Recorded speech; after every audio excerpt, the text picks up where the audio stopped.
Today on Leveling Up, I've got Greg Gonnolly, and I've been excited to chat with him because if you've been following anything I've been doing on Instagram stories or my Facebook stories, I've been sharing a lot of the pre-made organic fresh meals that I've been trying out with my husband, TRIFECTA. And I was so curious, like, how in the world did he build this company from scratch? How is he the founder of the largest meal delivery service in the United States now, which is also organic and healthy? How did he do that? And how did he build that from scratch? So Greg, thank you so much for being here today with us. Hey, Natalie, thanks for having me. Excited to be here. So Greg, how did this even happen? And I want to go back. I'm assuming as a little kid, you weren't like, I'm going to found a meal delivery service. Tell us back, like, who were you before all of this? Who were you as a kid? What did you want to be when you grew up? We want to know all of it. Sure. So I guess going way, way back, I definitely was one of those type of kids that did entrepreneurial things, like I'd mow your lawn or, take care of your baby or, sell pancake breakfast tickets or, whatever it was, even as a kid. But the transition for me came when I was 12. My family, I grew up outside of the capital here in Sacramento, and my family used to go down to the Monterey Bay. That was like our summer vacation, as we'd go down there for a week and play in the sand and the whole 9 yards. And in going to the Monterey Bay Aquarium, that huge, gorgeous, world-class aquarium they have there, I wanted to be a marine biologist as a kid, just because that was like our thing. And both of my parents worked for Hewlett Packard, HP, the company we're all familiar with that makes printers and computers and all of that. And at some point when I was 12, I asked my parents who built the Monterey Bay Aquarium. And they said, oh, it was Bill Hewlett, from Hewlett Packard, gave the money to his daughter, who was a marine biologist, and she built the aquarium. And at that point, that was kind of the transition for me of, okay, if I'm really going to save the dolphins and all these animals that I love, it's going to ultimately have to be through business. That's how I'm going to have the biggest possible kind of macro sociological impact. So that's led to a bunch of things, largely me being in the software space in the San Francisco Bay Area for years, raising venture capital, being part of the founding team of some SaaS companies. Also founded a web design company way back in, the turn of the millennium when the internet was becoming a big thing. And I went around and tried to sell business owners on why the yellow pages were dead and this new thing, the internet, was going to be. And you sounded crazy then, I'm sure. Oh yeah, they thought I was a total idiot. So yeah, I mean, ultimately have been really entrepreneurial for a long time, but it was largely driven by me wanting to have a very positive, massive impact on humanity. I've been on the board of the Clean Oceans Project, various other organizations like that. And one of our major long-term initiatives at TRIFECTA is to really make all the packaging fully biodegradable, because we have everything we have right now is 100% recyclable, but you, like most people, probably know that about 9% of the plastic we use actually gets recycled. The rest of it ends up in landfills or the ocean. And it's really sad to see. I'm fortunate enough to be, on a lot of island vacations, and, on those trips, we've gone to like deserted islands that have never had people living on them, and they're covered in plastic. Wow. So, really using business as a means for good is the kind of Greg backstory, going back to when I was 12. Okay. I have so many questions starting from that now, because I have a daughter who's 12, she's almost 13, and she doesn't ask those entrepreneurial questions. And I'm curious, who were your parents that facilitated you even asking that? Like, were they entrepreneurs? What was their background, and how did they talk to you about entrepreneurship? No, it was actually kind of the exact opposite. My parents were both electrical engineers, so imagine like the most extreme level computer nerds you could possibly imagine. Yep. And there were a number of moments, especially with my dad, where I'd asked him why he didn't become an entrepreneur, and he said he he wanted to be able to spend a lot of time with his family. He coached our soccer teams, all of that type of stuff, which, I would argue would still be, possible if you were an entrepreneur, if you had, good work-life balance. Sure. But, my dad, very few, if any, people know this, but my dad actually invented a lot of the integrated circuits, the computer chips that power our cell phones and computers, what Wow. we're talking on right now.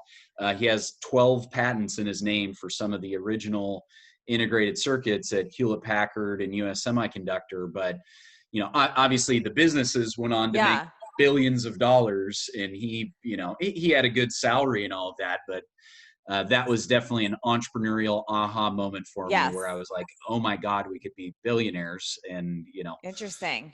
instead he made other people So billionaires. it's almost like you got the creativity and the system and the way of thinking from him, but a different level of the entrepreneurship, because he wasn't stepping in. You saw that as an opportunity, so you started thinking, how can I do that?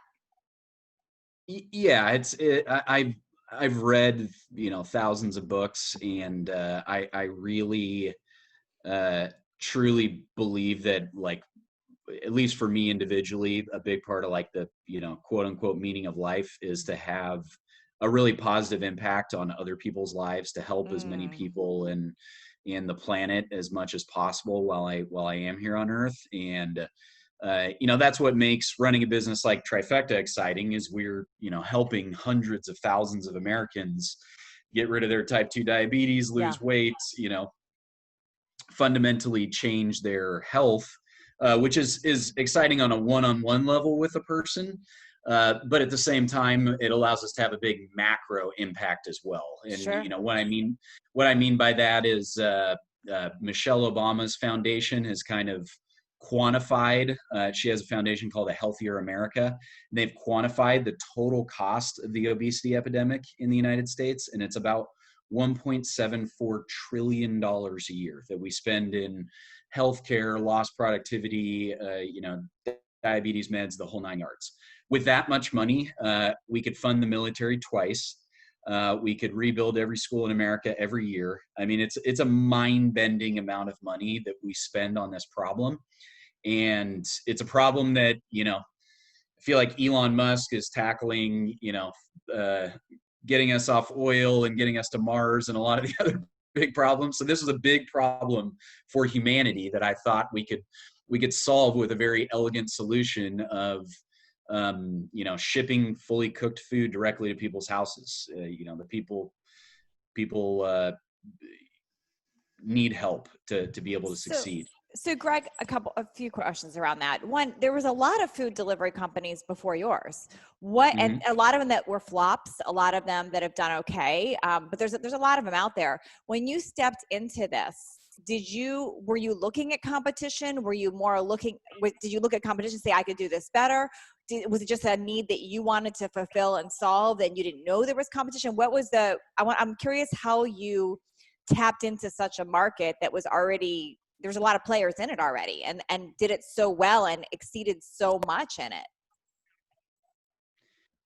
There were a few. Yes, our industry is, we joke that it's filled with bodies right now, because there are a lot of companies that have raised even over $100 million in some cases. Like Munchery raised 120 million before they went bankrupt.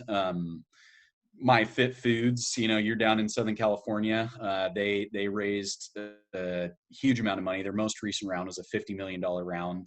They also went bankrupt. Kettlebell Kitchen, Sprig. I mean, the list goes on of companies that have raised tens to hundreds of millions of dollars and still failed. Ultimately, yes, we thought we could do it better. We thought we had a better product idea. I think Blue Apron was really one of the big movers in the kit space. And they launched in 2012, which was about 2.5 years before we did, roughly. And ultimately, when and they raised $200 million in venture capital and private equity. But they only solved part of the problem. I mean, you're a very fit person. I'm sure a lot of your audience kind of looks to you for advice, you know, on health and fitness in general.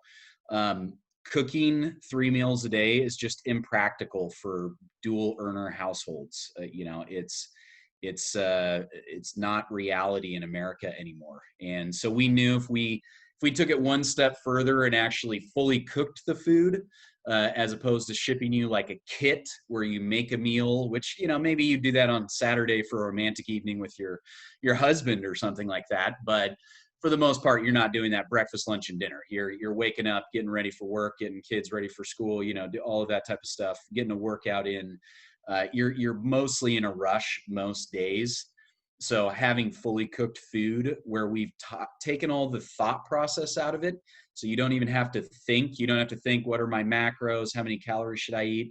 How do I prep for, you know, doing meal prep for the week? We solve all of those problems for people. So yes, I mean, long answer short, we thought we had a better product and a better solution, and we knew we were better marketers because we could look at the competition and go, wow, they're really sucking in this area or that area. So now that we've become the largest organic meal delivery service in the United States, we don't look at them very much anymore because they tend to be copying what we did 3 months ago. Wow. At this point. Wow. Okay. Before you jumped into this, and it's making sense a lot more with the marine biology, all the information that you've said about wanting to save and your bigger purpose for this, all the other businesses that you were part of, the software, everything else, were they all smashing successes? Did you ever have failures? And what did you learn about yourself through those processes? Yeah, I mean, absolutely. I had, so Trifecta is actually my 5th business, and I've technically had two what I would consider successes that resulted in us selling the company, and 2 failures that I would consider, one of them, we wound the company down, in a more reasonable way. The other company, we were in massive debt. It was, and it was actually the company immediately before Trifecta. So I had actually sold the company, gotten a bunch of money in my mid to late 20s, plowed that money into a new company, and pretty much lost it all. So to give you an idea of the scope, prior to launching Trifecta, I was largely being supported by my wife. I was about $750,000 in debt. So, most people outside of their mortgage are never $750,000 in debt. I was at one point, so I can relate. I was $1.4 million in debt at one point. So I get it. Years ago. So yeah, that previous company was a sports drink company called Amara, and it got me familiar with the health and fitness space because that was a space I was personally passionate about, probably a little bit more than software. But ultimately, we got into Whole Foods and some other chains, but what's called your inventory carrying cost, meaning the amount of product that we had to produce was massive, and we just couldn't get investor dollars fast enough, and we just sank further and further into debt. Eventually I had to lay off my whole staff and close the business down. Greg, how do you keep going with that? That's the $1 million question right now, because there's a lot of people that take an idea, they run with it, and then it fails, and then they never try again.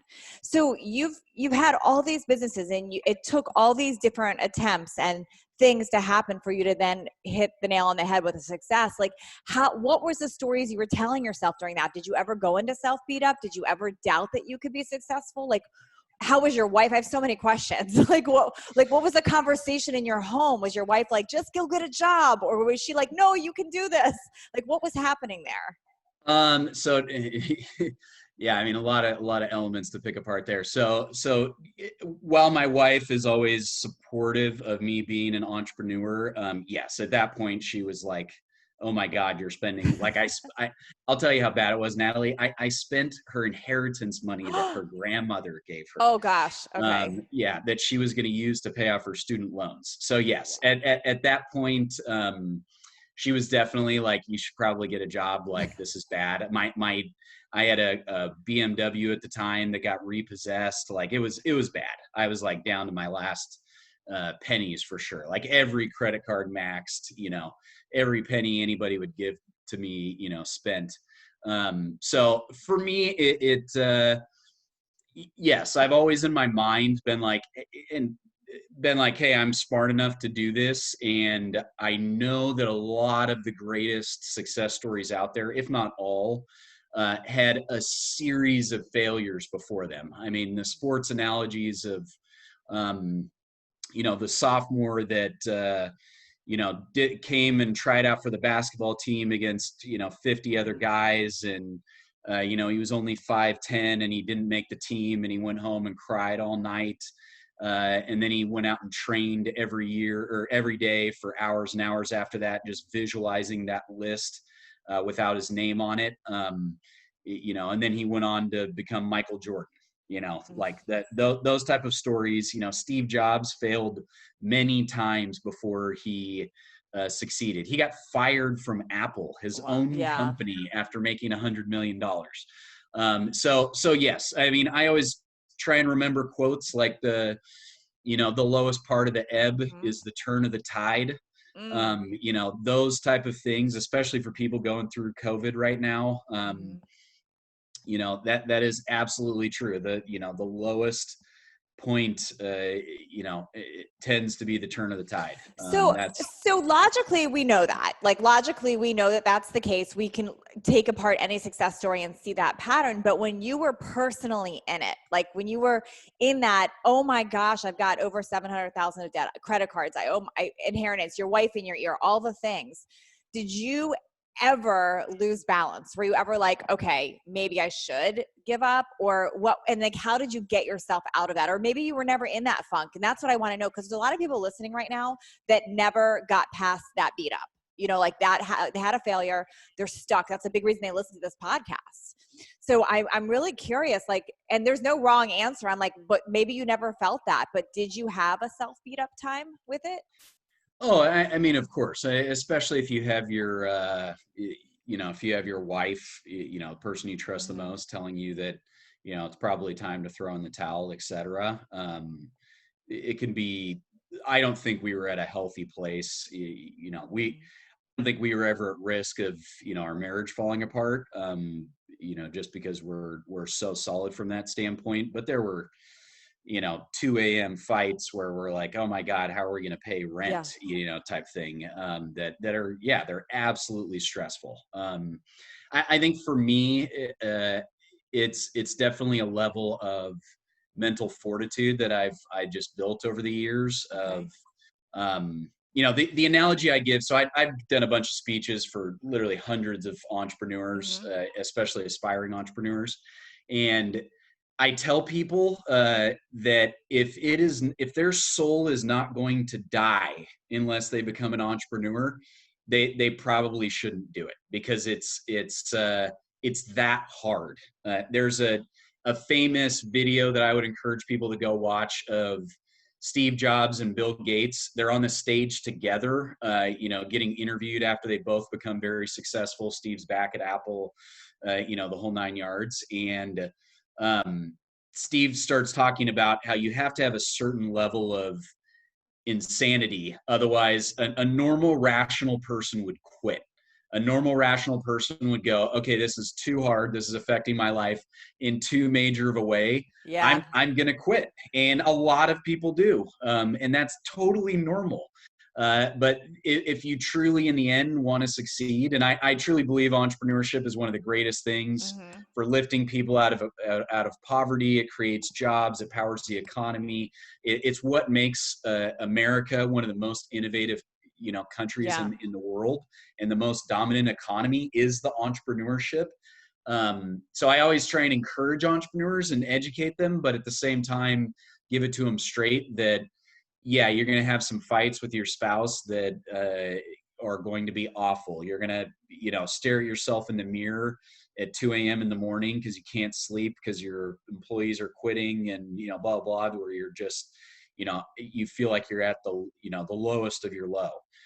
Because, you ultimately feel responsible for all your employees. I mean, they're feeding their kids and their families and, all of that, and if you can't make payroll, like, holy cow, is that a stressful situations. So I How did encourage you people to How did go you ahead. pull yourself out that when you were doing that, like what were your daily activities? Because what I see happen is a lot of people in that self beat up, they just put themselves further down the rabbit hole by looking at competition or, going on social media and finding people to validate their failure or whatever it is. Like, what did you actually do? Like, did you focus on your health? Did you take a break? Like or were you trying to solve and fix things from that place of stress? Well, I always tell people I never stopped focusing on, health and fitness, because if you're in good shape, it is an area of your life that you'll always feel confidence. So even if you don't have a penny in your bank account, at least you're like, hey, I look good and I feel good and I have a lot of energy. I mean, I swear to God, it's the truth. It is a almost like a barrier of confidence that, if you throw that away, then you really run the risk of just spiraling down in all areas of your life. So yes, I always worked out every single day for years and years and years. Now I'm a morning workout person because I can't make myself do it after work. But that's just my routine. I wake up, I make coffee, I feed our two cats, and then I go to the gym. And so, yes, I did my best to stay in shape. But for me, ultimately, if I could go back and do it again, I would have pivoted sooner. So what got me out of the debt is I used the relationships I had from the company that was dying and pivoted that to me launching Trifecta. Because what what the drink business needed was cash flow. And I was like, okay, how can I develop a steady stream of cash flow? And that ultimately, Trifecta is a cash flow machine because people pay us every week. I'm not waiting 90 days to get a big giant check from Whole Foods, for all the drinks I sold them. Customers swipe their credit cards, buy our food, and they pay us week after week after week because we're feeding them every week. So from a business standpoint, it allowed us to develop really solid cash flow as a company. And it was lower margin than the drink company because it's food, but at least there was like money going in and out of the bank account. So I would say I innovated my way out of the funk Yeah. because I was like, okay, I've got to try something new. I've got to set a new vision for myself of Sure. how I'm gonna dig myself out of this. And yeah, I mean, with the drink company, I defaulted on some debt. And then as Trifecta started to get, more successful, I went back and paid all the debt off with income that was coming from I Trifecta. would have loved to have been a fly on the wall with conversations with you and your wife. I don't even know your wife, but I'm just curious when you were like, okay, we just finished this drink company. I've got debt, but I have another idea and we're going to do this and it's going to be big. I mean, was she like supportive? Like, yeah, do it. Or was she like, I don't know. Well, I would so to her credit, she is like my closest advisor. Like I talk through I'm sure you do this with your husband. I talk through all of my ideas with her. Yeah. She's like my sounding board. So, her and I looked at spreadsheets of the food company. I built a business model Uh-huh. of it of, how quickly it can scale, how many subscribers we would need to be able to, start making an income again. And it mathematically it made sense. So no, she thought it was a great idea to pivot because the drink company was just sinking us further and further into the hole. And she said, okay, it makes sense for us to explore another idea. And this was a way for me to start making payments to get myself out of debt. Because Yeah. if you do the math to get yourself out of $750,000 worth of debt, well, like I could probably I got the skill set. I could probably walk onto a job making $250,000 a year, maybe at that time in my life. And I did the math and it would have been like Oh 17 yeah. years for me to pay off the debt. So Yep. I was like, we should probably try something else crazy to see if we can eliminate the currently crazy problem. Yeah. And she was supportive of it. And, now she loves the company. She still works at the hospital, but I have an office for her in this building. I know a lot of people are listening to this, but the people that see the video, we're up in the penthouse of a high rise in downtown. I've got a view of all the skyscrapers around us. We're in a totally different world than where I was when I was Yeah. 5 years ago when I was 750,000 in debt. So Greg, and I'm curious what, I have a theory on why your company is so successful. And I'm going to share it in a minute, but before I do that, and I've just figured this out talking to you today, but why do you think your company's been so successful at Trifecta? What do you think is the reason it's been so successful? I think there's a few reasons, but I do think we have like a novel, innovative product. I do think that's a big piece of it. The big difference we did with the food, it seems, I kid you not, Natalie, this seems like the dumbest thing ever, but we make the food out of fresh ingredients instead of frozen ingredients. And we ship the food fresh instead of freezing it when we ship it to Which people. is like, how did you even figure that out? Because I get the box. I'm like, how did they do this? It comes like a mini refrigerator. It's so cool. Yes. It's So not frozen, it's just refrigerated.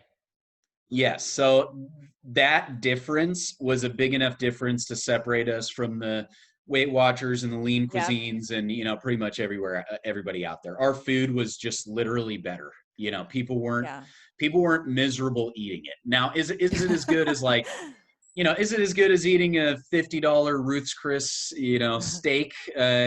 Probably not. We're not going to be able to compete with like super high-end gourmet restaurant because they've got chefs that are cooking it for you 5 minutes before you eat it. But it's miles better than like a frozen meal Totally. or a non-vacuum sealed meal you're getting from like a local meal prep company.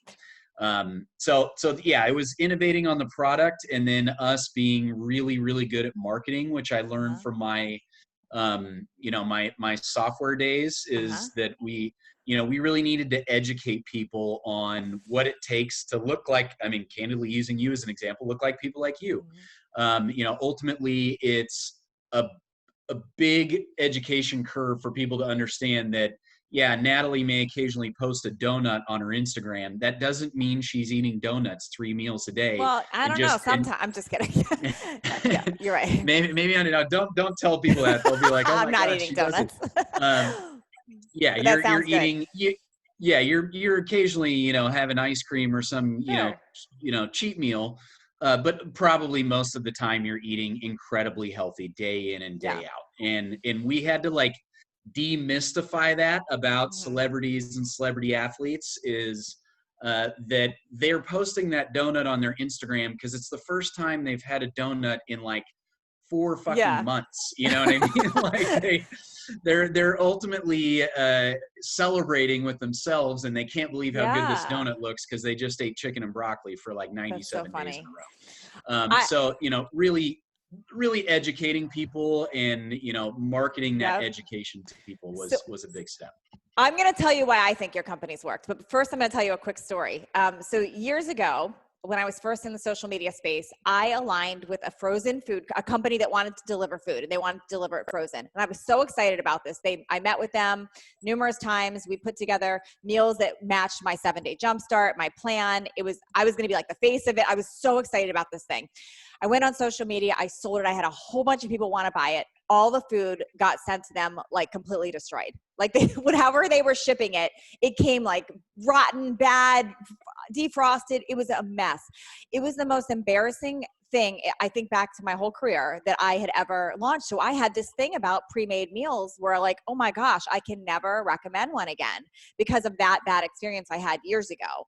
And I know things have come a long way. So I was so impressed with Trifecta when I tried your meals. But here's why your company is successful. And I don't believe it's just the food and the ingredients. The reason your company is successful is because the founder of it, you, has a big heart and you actually care. And you came at it solving a problem that people have with heart and caring. So no matter what else you say, no matter what feature, benefit, organic, all the taste, whatever, that's why. When I heard your story just now about being 12-year-old and wanting to help, and how you brought up, in the first 5 minutes of our conversation that your stuff is recyclable, but you want it to be biodegradable. You constantly want to do better and you actually care. Even saying the first thing I wanted to do when I made money was pay back the debt that I owed. You have a heart and people feel that. Go on. I mean, that's why your company's successful. I mean, it's why any company is successful. You can tell who has heart and who doesn't. Yeah, I think it's definitely a fair point. I think the the founder is always kind of the backbone of Mhm. the company, and they create the vision of what the future is going to look like. Because I mean, that's one of the truest things about business and life is, you know, it's a hard fact to think about, but the future is imaginary. Like it doesn't exist yet. And it's something that we're just visualizing in our head, and you can visualize a million different futures, but that's a big part of the founder's job, is to infuse that, those personal values, those morals, that mission and vision for the future into the organization at all levels. And, Mm. Trifecta is a reasonably good size organization at this point. We've got about 400 people in the kitchen, and about 60 or so people in the the office I'm talking to you from up here in Sacramento. And that's something that we still very much so feel like a small business and a family, because we constantly invest in the team. We're constantly leading from the front. We always choose what's best for our customers and the planet. And animal welfare level 5 food, which is more expensive, but it's something we ultimately choose to do because it's it's the right choice. It's the right thing to do, and our customers and everybody cares about that. We're Yeah. not sourcing from factory farms, and whatnot. So Yeah. long story short, I completely agree with you. I mean, obviously, I don't want to toot my own horn, too much here, but yeah, beep beep. But it's for anyone listening that wants to be an entrepreneur, this is important, because I think people will look at competition, and sometimes people just look at like, where am I going to make money? That they're leading with, where am I going to make money? And it doesn't always work out that way. If you can lead first with, what do you care about? What are you actually interested in? And what's a problem that you have a solution to? And you can do from that place first. Yes, entrepreneurs should make money, but leading with that always works out. When people lead with just what makes money, I don't believe it works the same. Now, the other I thing totally agree. I want to share about your meals, because I've now, so Brooks, my husband and I just started really digging into these meals a few weeks ago, before recording this. And we were familiar with the company. We started really digging into the meals, and they're really good, y'all. So what I love about it is, no matter what plan you're following, what diet plan or way of eating you like, there's an option. Like he's got, I tried first your paleo meals, because they were the most similar to what I do in my meal plans. And then we tried some of your keto, and now we're trying is it the clean or the original? It's the classic meals, which are like the traditional salmon, broccoli, some rice, or potatoes. It's really a great idea. And what's also cool is you can just heat them up really quick in an air fryer, or on a skillet, or even if you use your microwave, you can heat them up really quick. And you can also freeze them. And I learned that they last up to 6 months in your freezer. So it's a great thing. You guys know I love to cook. I love to create recipes, but I also love to have these for when I don't have time or don't want to. Yep, exactly. And that's really where we feel like we fit into most people's lives. I personally love to cook as well. But I'm busy. There are going to be times where I can't cook, which leaves me with takeout as my alternative. I'm either going to go to a restaurant and sit down, or I'm going to get, food delivered to my house. So that was a big part of the impetus behind, Trifecta, is if humans, I mean, candidly, we're instinctively lazy. We're going to go for like the easiest solution when we want food.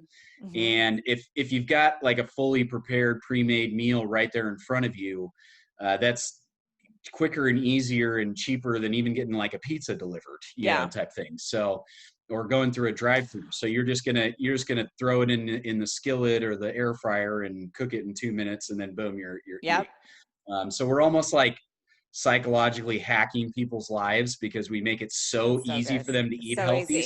No excuses. Suddenly eating healthy is the easiest option instead of the hardest. And that's a game changer for Yeah. most people. It's just making it easy. It's kind of a dumb thing, but it's true. So Greg, all my husband's been eating, and you guys, I'm going to have to show a picture on social media coming up here. All he's been eating is trifecta meals for the last few weeks. And you guys, wait till you see his abs. Like, he's like, I'm like, okay, maybe I should just eat trifecta meals. Like, he's literally the leanest I've seen him since I've known my husband for 10 years. He's never been this lean. So it's pretty cool. You guys, I'm going to put in the show notes here, I'm going to put I'm going to put a link to a blog I wrote so you can see the meals that me and Brooks are ordering. But then also, if you just want to go to nataliejillfitness.com/meals, it'll take you right over to the trifecta link so you can check it out for yourself and try out the meals. Thank you so much for being here today, Greg. This was great. Thank you. Absolutely. Really appreciate you having me. Hopefully inspire a few new entrepreneurs out there and help a few people get healthy in the process.